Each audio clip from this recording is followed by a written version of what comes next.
Hello adventurers and curious minds, welcome to our channel, your one-stop destination for myths and legends from around the world. Today we're embarking on a journey that will take us into the heart of one of the most inhospitable places on Earth, Death Valley, located in the Mojave Desert of California.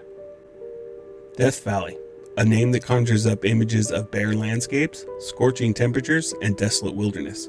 But what if I told you that beneath this harsh exterior lies a secret so profound it could rewrite history as we know it? Today, we're going to delve into the legend of an ancient underground city, believed to be hidden beneath the unforgiving sands of Death Valley. This isn't just any city, but a city that's spoken about in hushed whispers and old folklore. A city that has intrigued explorers and archaeologists alike. The city, known as Shin-Au-Av, was said to be first discovered by the indigenous Paiute people. Legends of the city have been passed down through generations, painting a picture of a vast underground world, supposedly filled with ancient artifacts and mysterious mummies. So, are you ready to uncover the secrets of this hidden city? Are you ready to venture into the unknown, to question what we know about our past, to explore the mysteries that lie beneath Death Valley? If so, then grab your favorite drink and settle in as we dive into this story from ages past. Our story unfolds in Death Valley, a land steeped in history and mystery. But according to legends of the Paiute people, it's a location of the ancient city known as Shin-Au-Av, hidden deep beneath its surface. For centuries, legends of the underground city and an ancient race in Death Valley have been told by the native Paiutes. This place, meaning God's land or ghost land, is sacred to the Paiute people. According to the legend, thousands of years ago, an important Paiute chief lost his wife. Devastated, the leader was so overcome with grief and sorrow, he began to think that life without hers was not worth living. He soon decided to take his earthly body into the land of the dead. Following the trail of brave spirits through underground passages, the journey was long and difficult. As he traveled, he was besieged by evil spirits, fierce beasts, and supernatural demons. Finally, though, his brave journey was rewarded by sunlight at the end of the trail. But he had yet one more ordeal, crossing an extremely narrow rock bridge that arched over a bottomless canyon. But he could see the beautiful green meadows of the spirit lands across the way, and determinedly made his way across safely. Entering the great kingdom ruled by Shin-Au-Av, he was greeted by the beautiful maiden who was the daughter of the Shin-Au-Av. The princess took the hand of the great chieftain and led him to a large natural amphitheater. The chief looked upon thousands of dead and happy Paiutes dancing in a huge circle. Though he was no doubt pleased to see that they were happy, he bemoaned, "I will never find my wife in this crowd." The princess promised him that he would, and instructed him to sit at the edge of the circle, watching until his wife would pass. She then left him momentarily, returning with food and drink to make him more comfortable. When she returned, she left him with one more directive. When you see your beloved, carry her off quickly, and without either of you making a backward glance, and travel back the way you came. The chief agreed and sat patiently, waiting on his wife. After several days, he had seen several people he had known from his past, including friends and enemies, but he had not yet seen his beloved wife. Just as he was beginning to despair, he saw her approach, late on the third night. He ran to her with his arms spread wide, grabbed her, and then the two fled the valley hand in hand, moving towards the ribbon bridge that crossed the great chasm. But for all of his bravery and determination, the chief took a quick look back at the beautiful valley. In that brief moment, he was suddenly standing alone. In the end, he made his way back to his people, where he spent the rest of his life telling the story of the wonders and the beauty of the kingdom of Shin-Au-Av, and thus the legend was born, passed down from one generation to the next for years to come. This tale has been passed down over the ages through the oral tradition of the Paiute people. But like most legends, what if there is some truth here? What if there was an ancient city built in the cave systems under Death Valley? Did the ancient Paiute people find something? Could they have known of something buried under the vast Mojave?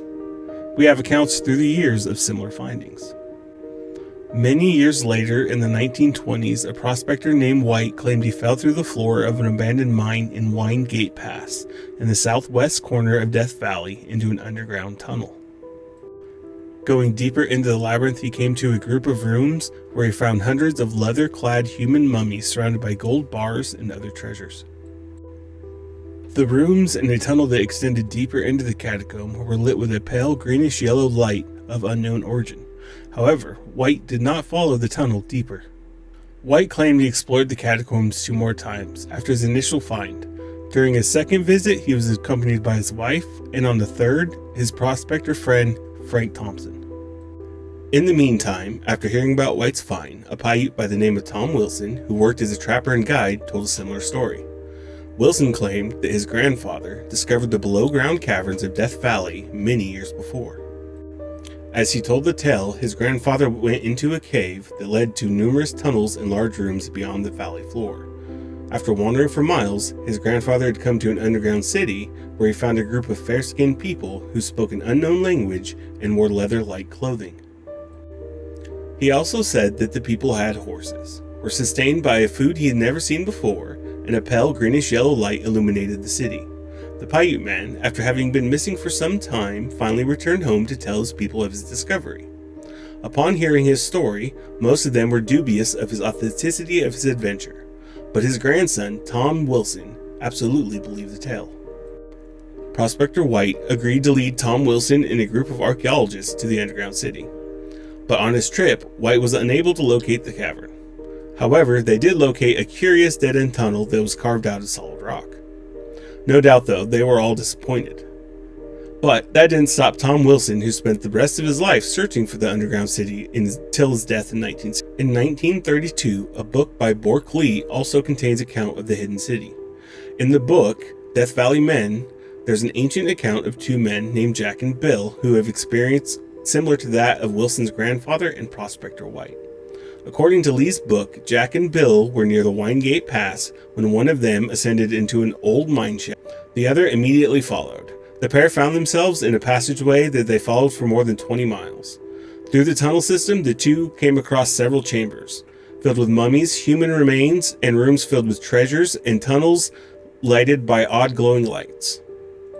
They described huge, heavy stone doors that were perfectly balanced and would easily swing open. At some point, the tunnel started pointing upward, and Bill and Jack exited the cave system halfway up the eastern slope of the Panamint Mountains. Like the others, though, the two were never able to find their way back to the entrance of the hidden tunnels. Like the former discoverers, the two were also determined to find the cavern entrance, and were allegedly last seen trying to climb the eastern edge of the Panamint Mountains, after which, though, they were never heard from again. In early August of 1947, a man named Howard E. Hill of Los Angeles, California, spoke before the Transportation Club and told a sensational story.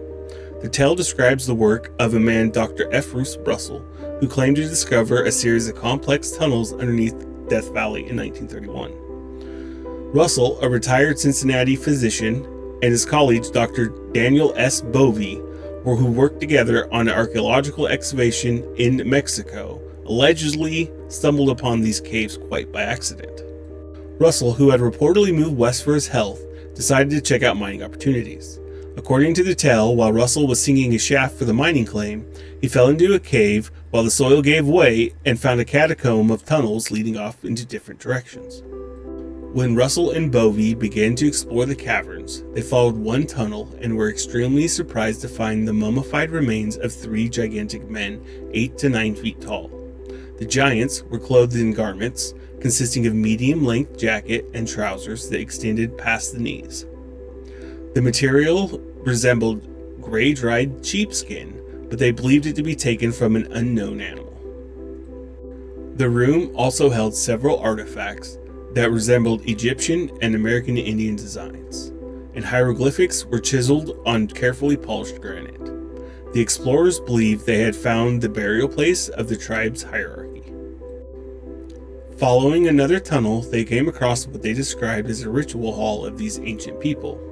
Here, they once again found artifacts and markings and the well-preserved remains of animals, including dinosaurs, elephants, and tigers.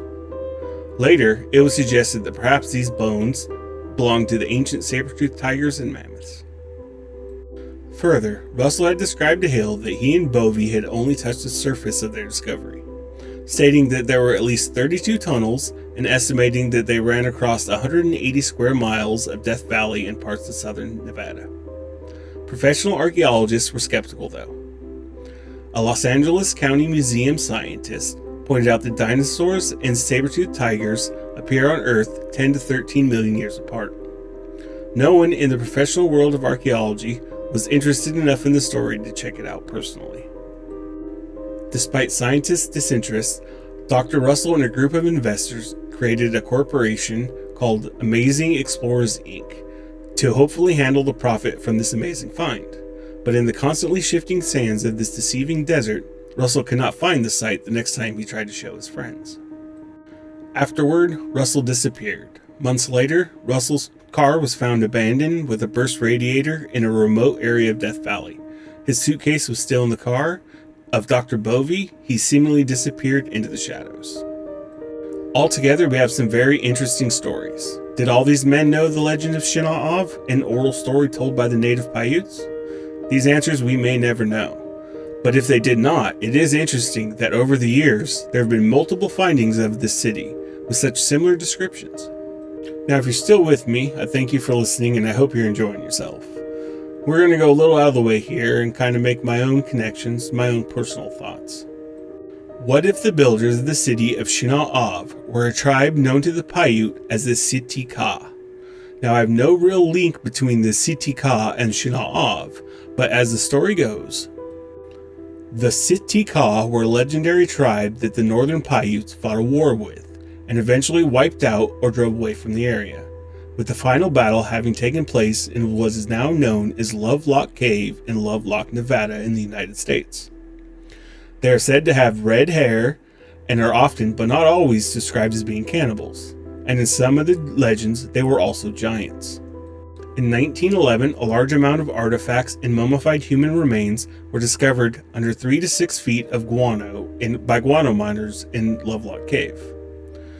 Although the cave had been mined since 1911, the miners did not notify authorities until 1912.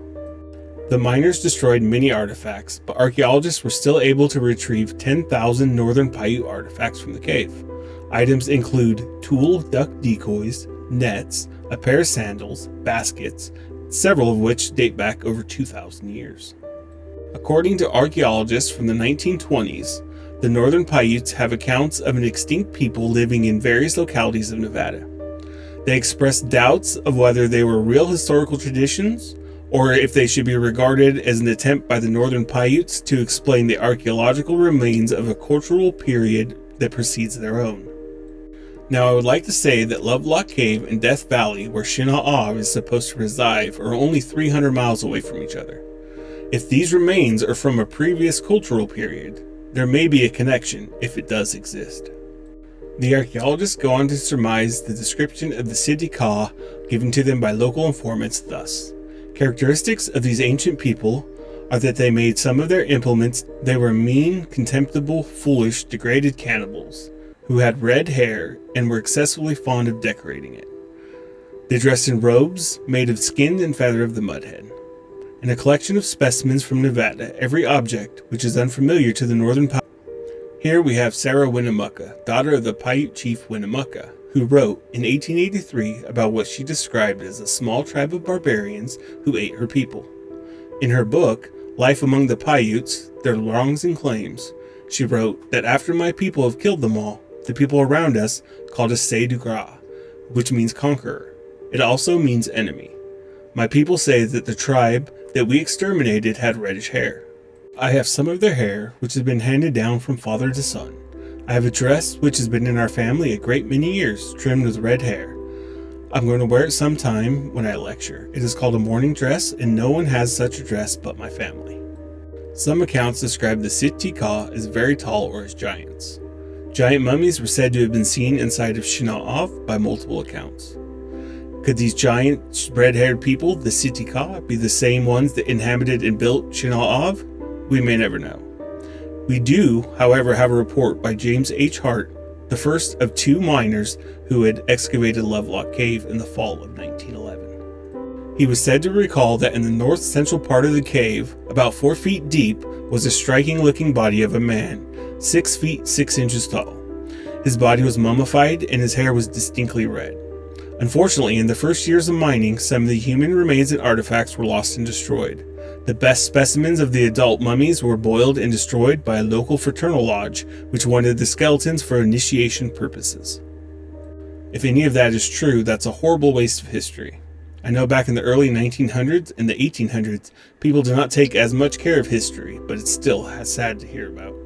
However, the burials from Lovelock Cave do not appear to be similar to the earlier burials of Spirit Cave or the later burials from Stillwater Marsh, two other similar excavations. The burials from Lovelock Cave were buried from various times up to 4,500 years ago. There may have been many more burials there, we just don't know what has been lost to time. So in conclusion, I ask, could there be a lost city under the sands of Death Valley? Could the City Ka be the builder of the lost city of Shin-Au-Av? We have reports from many different sources and legends going back thousands of years. Let us know what you think. Is this all just myth and legend? Or could there be something here lost to time? Leave your thoughts in the comments. Please be sure to join us for our next adventure. Who knows where we will stop and what we will talk about. Be sure to like, follow, and subscribe. It really helps us out. And thank you for watching. Until next time, take care, friends.